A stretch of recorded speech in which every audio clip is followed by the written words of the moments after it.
إن الحمد لله نحمده ونستعينه ونستغفره ونعوذ بالله من شرور أنفسنا ومن سيئات أعمالنا من يهده الله فلا مضل له ومن يضلل فلا هادي له وأشهد أن لا إله إلا الله وأشهد أن محمدا عبده ورسوله فإن خير الحديث كتاب الله وخير الهدي هدي محمد صلى الله عليه وسلم وشر الأمور محدثاتها وكل محدثة بدعة وكل بدعة ضلالة وكل ضلالة في النار فأعوذ بالله السميع العليم من الشيطان الرجيم بسم الله الرحمن الرحيم ولله على الناس حج البيت من استطاع إليه سبيلا رب اشرح لي صدري ويسر لي أمري واحلل عقدة من لساني يفقهوا قولي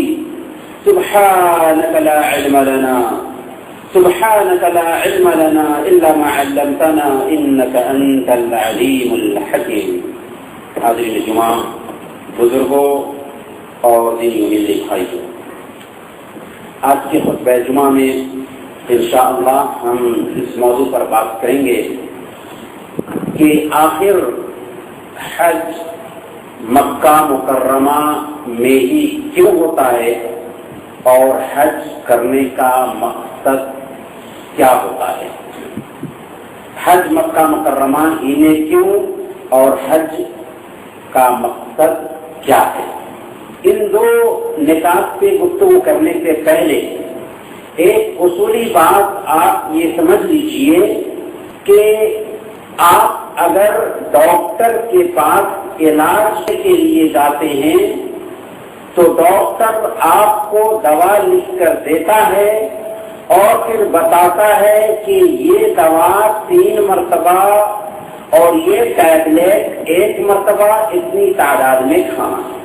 ڈاکٹر جیسے دوا لکھتا ہے، جس انداز میں بتاتا ہے، اسی انداز میں آپ دوا کا استعمال کرتے ہیں. ڈاکٹر سے یہ نہیں پوچھتے کہ آخر یہ دوا 3 مرتبہ کیوں، 2 مرتبہ کیوں نہیں، یہ دوا اتنی تعداد میں کیوں، اتنی تعداد میں کیوں نہیں.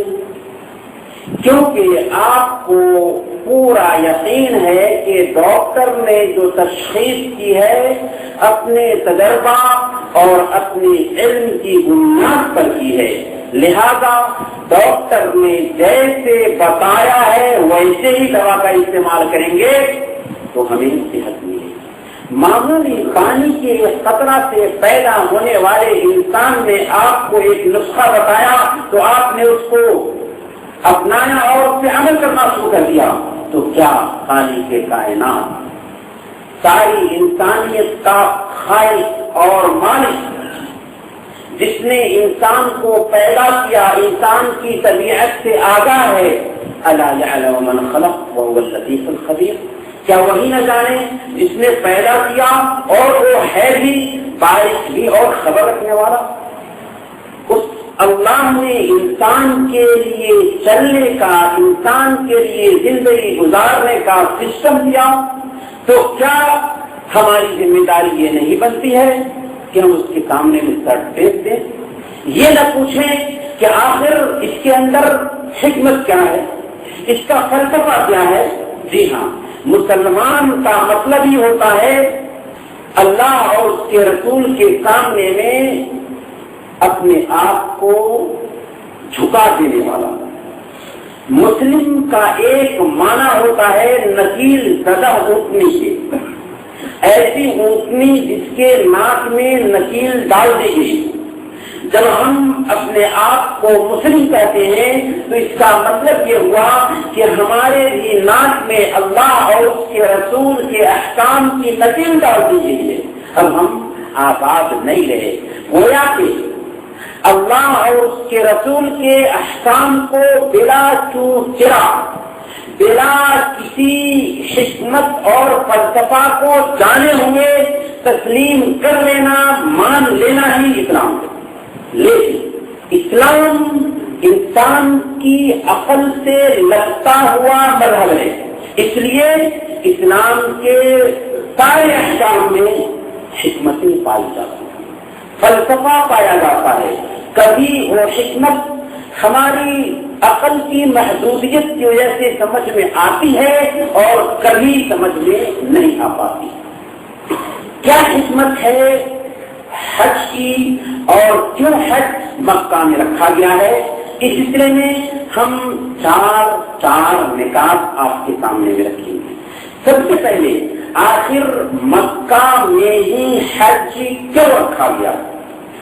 آج سائنسی انکشافات نے 4 ایسی کھوج کی ہے جس کی بنیاد پر ہم یہ فیصلہ کرنے پر مجبور ہوتے ہیں کہ واقعی حج کا منطق مکہ میں ہی ہونا چاہیے۔ اس سلسلے میں پہلی تحقیق یہ ہے کہ مکہ پوری دنیا کے بیچ میں واقع ہے، پوری دنیا کا سینٹر ہے۔ ظاہر سی بات ہے کہ جب مکہ پوری دنیا کا سینٹر ہے تو اسی سینٹر میں اسلام کا آنا مناسب تھا، کیونکہ اسلام ساری انسانیت کے لیے ہے اور جب سینٹر میں آئے گا تو آسانی سے پھیل سکتا ہے۔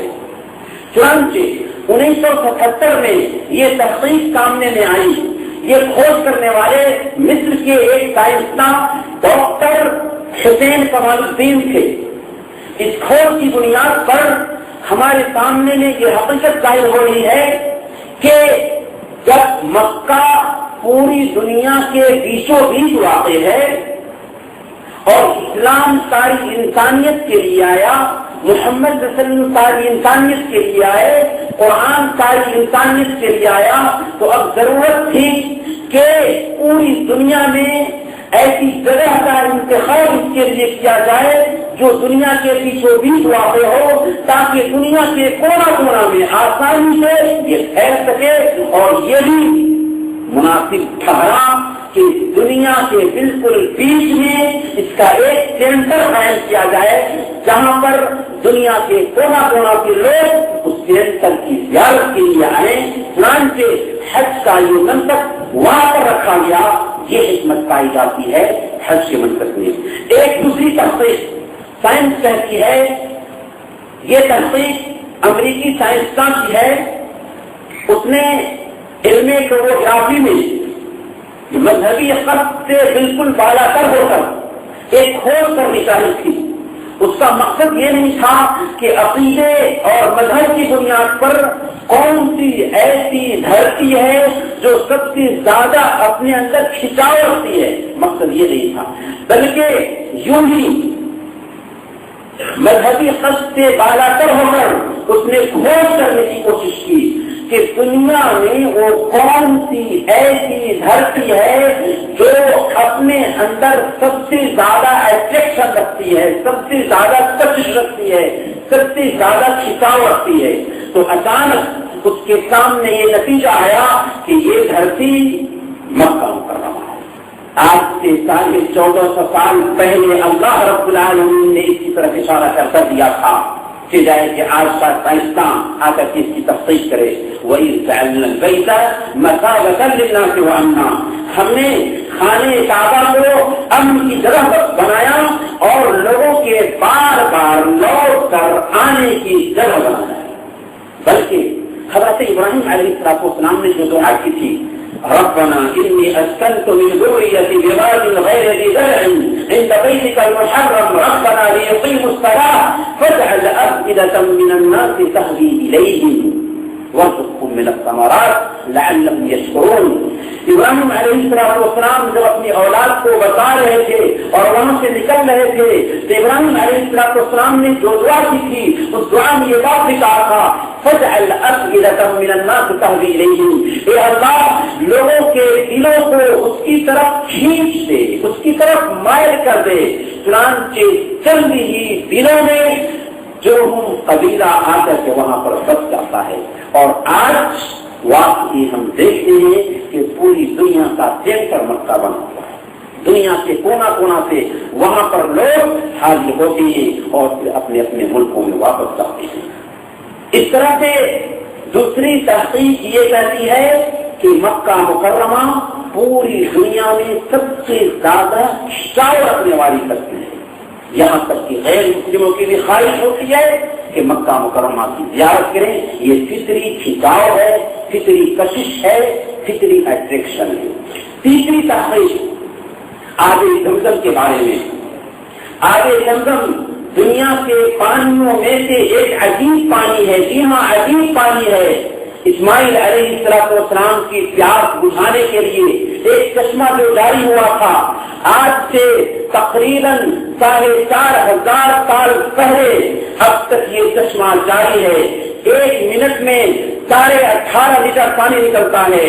دنیا کا کوئی ایسا پانی نہیں اگر آپ لے کر کے آئیں اور اس کی جانچ کریں تو اس کے اندر کچھ نہ کچھ کیٹانو نہ پائے جاتے ہیں سوائے آب زمزم کے۔ یہ سائنس کہتی ہے، میں نہیں عرض کر رہا۔ اسی طرح سے مکہ کے دوسرے پانیوں اور آب زمزم کے بیچ میں مقابلہ کیا گیا تو آب زمزم میں 8 گنا نفع بخش مادے زیادہ پائے گئے۔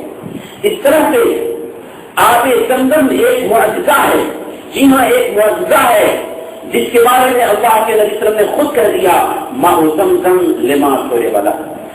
زمزم کا پانی ہر مرض اور ہر غرض سے کافی ہے۔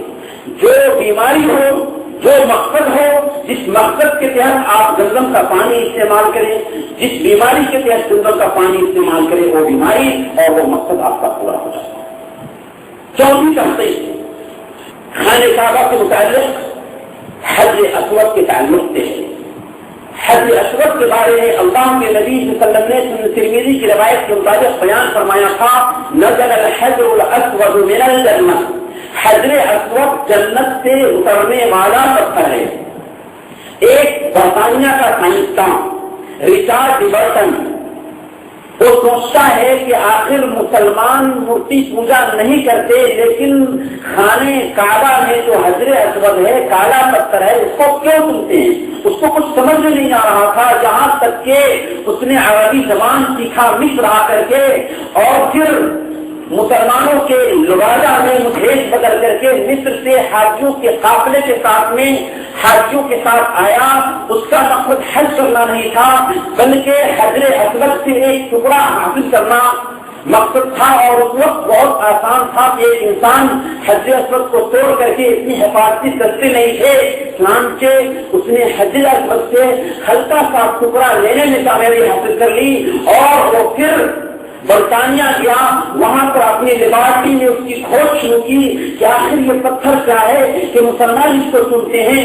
تو عجیب طریقے سے اس کے سامنے یہ نتیجہ آیا کہ یہ زمینی پتھروں میں سے کوئی پتھر نہیں ہے جسے عقیدت کے طور پر لوگوں نے اس میں سجا دیا ہو، بلکہ آسمان سے اترنے والا یہ پتھر ہے۔ یہ 4 سائنسی انکشافات دراصل ہمیں اطمینان دلاتے ہیں کہ ہم جس دین کے ماننے والے ہیں وہ دین بالکل بحق ہے، ورنہ سائنس وہ بھی ہے، سائنس کی کوئی اہمیت نہیں ہے ہمارے دین کے سامنے میں، پر اگر سائنس کی تحقیق کچھ سامنے میں آتی ہے تو اس کا ہم استقبال کرتے ہیں، اس لیے نہیں کہ اس سے ہمارے دین کی کوئی عظمت ظاہر ہوتی ہے۔ ہمارا دین ہے ہی ساری انسانیت کی بھلائی کا سامان فراہم کرنے والا۔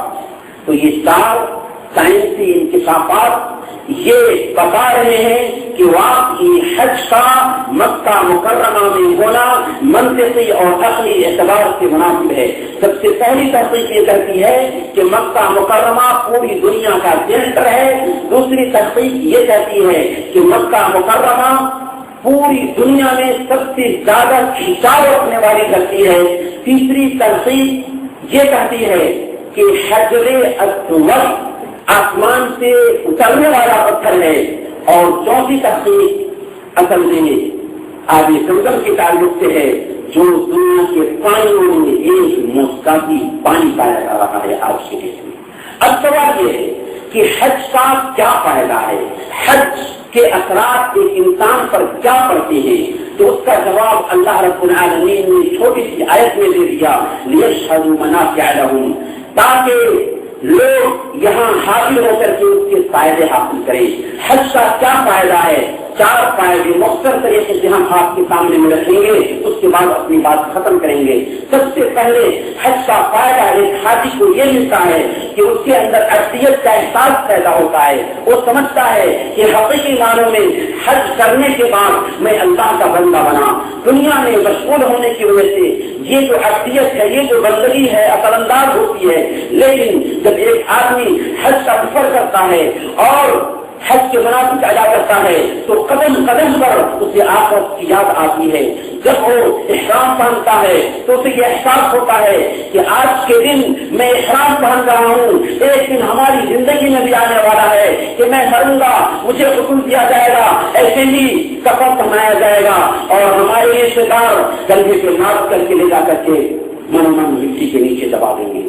اسی طرح سے وہ جو تلبیہ اتارتا ہے، حج کے مناسب ادا کرتا ہے تو عجیب طریقے سے اس کے اندر ابدیت کا احساس پیدا ہوتا ہے، اس کے اندر بندگی کا احساس پیدا ہوتا ہے جس کو لفظوں میں بیان نہیں کیا جا سکتا۔ اسی لیے ایک حاجی جب حج سے لوٹ کر کے آتا ہے تو اس کی زندگی کے اندر عجیب طریقے سے تبدیلی آ چکی ہوتی ہے۔ حج کا دوسرا فائدہ یہ ہے کہ ایک حاجی حج کے اندر اخلاقی تعلیمات سیکھتا ہے اور پورے اخلاق سے کوسوں دور ہو جاتا ہے۔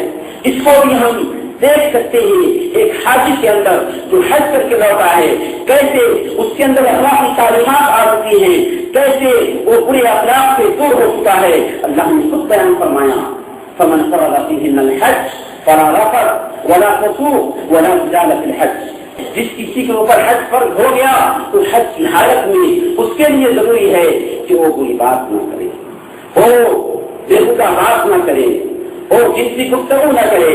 ظاہر سی بات ہے حج کی حالت میں جب وہ ان برے کاموں سے رکتا ہے اور تقریباً مہینہ بھر ہفتہ بھر اس کو ٹریننگ دی جاتی ہے ان برائیوں سے، ان کاموں سے رکے رہنے کی، تو پوری زندگی میں وہ ٹریننگ لے کر کے اسے برتنے کی کوشش کرتا ہے اور عجیب طریقے سے اس کے اندر اخلاقی تعلیمات آ جاتی ہیں اور برے اخلاق سے وہ دور ہو جاتا ہے۔ اسی طرح سے تیسرے نمبر پر وہ جب مکہ جاتا ہے تو وہاں کی روحانی اور تاریخی مقامات کو دیکھ کر کے آتا ہے تو عجیب طریقے سے اس کا ایمان تازہ ہوتا ہے۔ وہ سوچتا ہے کہ اسی دھرتی پر آج سے تقریباً 4,500 سال پہلے ابراہیم علیہ السلام نے اپنی اولاد کے ایک حصے کو اسی دھرتی پر بسایا تھا، اسی دھرتی پر اسی اولاد کے لیے آب زمزم نکلا تھا اور پھر اسی دھرتی پر آبادی بنی تھی، یہاں تک کہ آج یہ پوری دنیا کا مرکز بن چکا ہے۔ وہ دیکھتا ہے کہ یہی وہ دھرتی ہے جہاں پر اللہ کے نبی وسلم پیدا ہوئے تھے، اسی دھرتی پر اللہ کے نبی وسلم نے دعوت کا آغاز کیا تھا، اسی دھرتی پر صحابہ کرام کو طرح طرح تکلیفیں دی گئی تھی، اسی دھرتی سے دعوت کا آغاز ہوا تھا اور پوری دنیا میں دعوت پھیلی تھی۔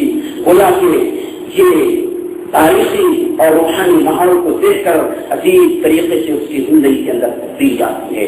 اور چوتھے نمبر پر اس کے اندر یہ احساس پیدا ہوتا ہے کہ ہم اس دین کے ماننے والے ہیں جو دین عالمی دین ہے، چنانچہ دنیا کے کونا کونا سے لوگ آتے ہیں جن کا رنگ الگ ہے، جن کی زبان الگ ہے، جن کا علاقہ الگ ہے، جن کا لباس الگ ہے، لیکن کیا وجہ ہے کہ وہاں پر سب کے سب ایک ہی لباس میں آ جاتے ہیں، سب کی زبان پر ایک ہی بولی ہے، سب کے سب ایک ہی امام کے پیچھے نماز ادا کرتے ہیں، جہاں جانا ہوتا ہے ایک ساتھ جاتے ہیں، جہاں ٹھہرنا ہوتا ہے ایک ساتھ ٹھہرتے ہیں۔